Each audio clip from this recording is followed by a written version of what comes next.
دلته روح المانی د رسول علیه السلام د صحابو نه حدیث روایت کړی زینت دا ده چې په څپلیو کې منځونه وکئ، په نعالو کې منځونه وکئ. طالبانو خذو زینتکم عند کل مسجد، یعنی په څپلیو کې منځونه وکئ. طالبانو ورونو دا اوس زمانه کې په ټولنه کې داسې ده انسانان داسې فکر کوي چې بوټ سره بیخي منځ نه صحیح کېږي. نو طالبانو ورونو رسول الله صلی الله علیه وسلم حدیث د ابو داود کې خو الله دې تاسې دا علم چې زده کوئ له ویښو انسانانو سره نصیب کی. ابو داود کې باب راځي طالبانو، نبی علیه السلام وی ای صحابو خالفوا اليهود صلوا فی نعالکم، په څپلیو کې منځونه وکئ. خالف اليهود له یهودو سره مخالفت کوي، هغوی به څپلیو کې منځ نه کو. رسول الله ډېر وارې طالبانو په څپلیو کې منځونه کړي.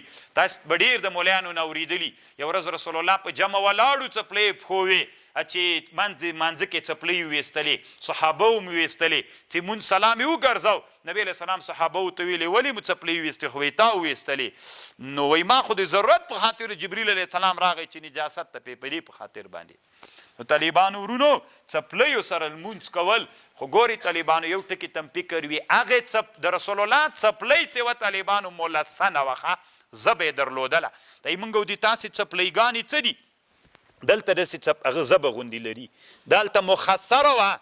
د نبی علیه السلام څپلۍ معقبه معقب هم درلوده، پونده ملسنه هم وه، دلته هم وه. طالبانو ته څه فکر کوي چې د رسول الله څپلۍ هم خلکو ما سره تنا کور کې 3 کتابونه تنا د رسول الله د څپلۍ په اړه جوړ دي. ما سره چې تناسته طالبانو دومره لویه مسله ده.